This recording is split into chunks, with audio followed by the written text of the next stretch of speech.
मसीह में मेरे अजीज बहन भाइयों, मेरे मित्रों, आपको मेरा सलाम पहुँचे। जैसा कि आपको मालूम है कि हम मुख्तलिफ मज़ामीन आपके लिए लेकर आते हैं, और आज जो मज़मून हमने आपके लिए इंतखाब किया है वो है तराजू। तराजू की इस्तिलाह ज़माना कदीम से मरवज है। जब इंसान ने नाप तोल के निज़ाम को समझना शुरू किया तो उसे किसी ऐसे आले की ज़रूरत पेश आई जो उनकी अशिया को मुनासिब वजन के साथ बखूबी दिखा सके या तोल सके। इब्तिदा में तराजू या तरकड़ी, लकड़ी के छड़ी के दोनों अतराफ बर्तनुमा गहराई रखने वाली तश्तरियाँ डोरियों से बांधी जाने लगी और ऊपर छड़ी के ऐन दरमियान में को डोरी बांधकर दोनों पलड़ों को बराबर रखा जाने लगा, जिससे वजन के लिए बाट के पत्थर इस्तेमाल किए जाने लगे। आज भी ऐसा ही तराजू हमारे यहाँ मुरव्वज है। और अगर देखा जाए यूनानियों के यहाँ भी जो इंसाफ की देवी थी, उसके हाथ में जो तराजू दिखाया जाता है वो ही होता है जो तरकड़ी नुमा या पलड़ा नुमा तराजू होता है, वो उसके हाथ में दिखाया जाता है। तो वो इंसाफ की देवी की, और अदालतों में ये तस्वीर पूरी दुनिया में इंसाफ के हवाले से मौजूद हैं कि अदालतों के बाहर इंसाफ की देवी जो है वो हाथ में तराजू पकड़े खड़ी रहती है या उसका बुत या छवि नस्ब कर दी जाती है। इसके लिए मजहबी इस्तिलाहें भी इस्तेमाल की जाती हैं। सुमेरियों और इब्तदाई कसदी और अकादी अक़वाम ने देवताओं की जानिब नेकी और बदी को तोड़ने के तराजू को भी इस्तेमाल किया। मसलन दरिया फरात या दजला की तरफ से जो लोहें दस्तयाब हुई हैं उनमें दुनियावी निज़ाम या मजाजी निज़ाम के साथ साथ देवताओं के हजूर पेश होने वाले लोग जो थे उनकी नेकी और बदियों को तोड़ने के लिए भी तराजू की इस्तेलाह इस्तेमाल की जाती है। मसलन मैं एक इकलों का हवाला आपको देता हूँ। मरदूक ने तराजू हाथ में ले लिया, अनलेल ने बाट दुरुस्त कर लिए, ननगरसू ने डोरी कस दी है, इंसान अपने खताओं को कैसे छुपा पाएगा। मिस्रियों के यहाँ भी मजहबी तौर पर इसे खास अहमियत हासिल रही। जब कोई शख्स मर जाता तो सफर व मात को तय करने के बाद जब वो देवताओं के हजूर हाजिर किया जाता तो वहाँ उजरियत के रूबरू इस देवता का एक तराजू, एक देवता हुरस नाम का देवता, वो तराजू लिए खड़ा रहता है जिसमें आदमी की नेकियों और बदियों को तोला जाता। पलड़े के एक जानब मात देवी का पर या पंख रख दिया जाता और दूसरी जानब आदमी का दिल रख दिया जाता था।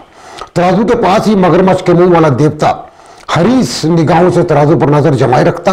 अगर देवी के पर वाला पलड़ा भारी हो जाता तो उस देवता झपट कर आदमी के दिल को हड़प कर जाता और आदमी को किसी नामालूम दुनिया में सजा के लिए भेज दिया जाता। अगर दिल वाला पलड़ा भारी पड़ जाता तो देवता ऐलान करता कि इस आदमी में बदी नहीं पाई गई और इसे अगली दुनिया में यानी स्वर्ग का परवाना मिल जाता, जहां वो देवताओं की खिदमत पर मामूर हो जाता। बाइबल में तराजू के मजाजी इस्तेमाल का जिक्र के साथ साथ रूहानी पहलुओं भी अया किए गए हैं। मतलब बेलशस्सर के बयान में जब दानियल की किताब पढ़ते हैं तो मैंने शकील फरसीन के हवाले से, तो वहां पर लिखा तो तराजू में तोला गया और कम निकला, यानी दयानतदारी और सच्चाई में कम निकला।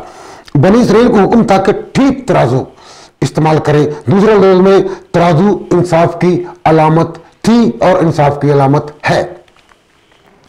इंसान इब्तदाई से मस्बत और मनफी ख्यालात और मिजाज का हामिल रहा है। यही वजह है कि इंसाफ का जिक्र बार बार किया जाता है। हम हिस्कियल में देख सकते हैं, अय्यूब की किताब में देख सकते हैं, इमसाल की किताब में इसके हवालाजात मौजूद हैं कि अदालत और काजियों को बार बार तंबीह की जाती थी कि मुकम्मल दयानतदारी से इंसाफ करें, रिश्वत ना लें और अपने किसी रिश्तेदार या अजीज के मुकदमे को ज़्यादा अहमियत ना दें, बल्कि इंसाफ को मलहूज़ खत रखें और अपने साथ चलें। अंजील मुक़द्दस एक बेइंसाफ काजी का किस्सा भी बयान करती है, जिसमें वो एक ऐसी खतून का इंसाफ कर देता है जो कि उसका दर नहीं छोड़ती या बार बार उसके पास आती है और उसे परेशान करती है। तो वो उसके लिए कि वो बेइंसाफ काजी था, यानी मुंसिफ नहीं था।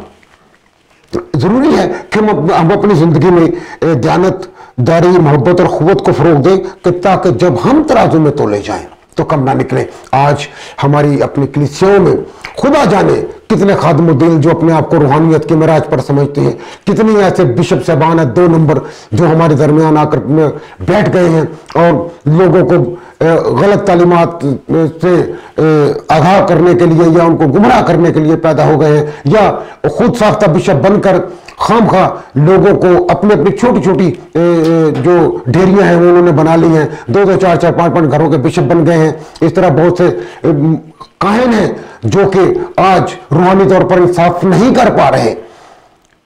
हमारी कलीसियाओं में हम देख सकते हैं इतने झगड़े, इतनी लड़ाइयां, इतनी सियासत और इतना सब कुछ होता है कि हम रूहानी जिंदगी को भूलकर दुनियावी उलझनों में और कलीसिया के मसाइल में उलझ कर रह गए हैं, और हमें यह भी पता नहीं है कि हमें क्या करना है और क्या नहीं करना।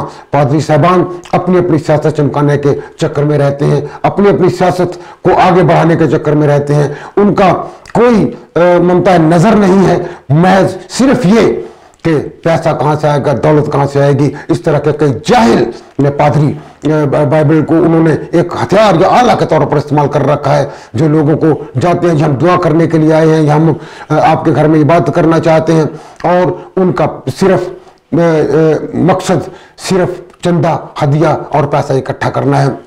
उनका कोई मकसद नहीं है रूहानी तौर पर कौन तरक्की कर रहा है, कौन तनज़्ज़ुली की सिमत जा रहा है, इनसे उनको कोई सरोकार नहीं है, और ना ही उनकी अपनी तालीमात का वो सर पैर है, क्योंकि बाइबल को वो उस तरह से में समझते नहीं।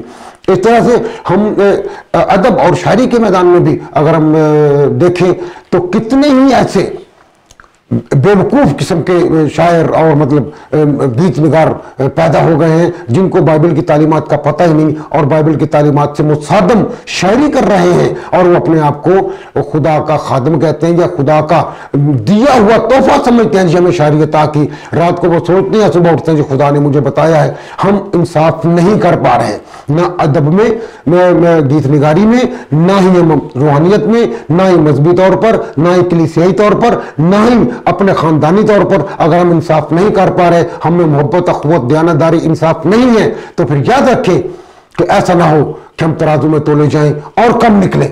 अपने आप को तराजू में तोलने के लिए तैयार कीजिए, अपनी दयानतदारी और ईमानदारी और इंसाफ को अपने निगाह में रखिए। और ये क्यों जरूरी है, किस लिए जरूरी है, बताया है। मैं भी सोचता हूं, आप भी सोचिए। Professor Arif Parvez Naqeeb, Pakistan gospel network, studio Karachi.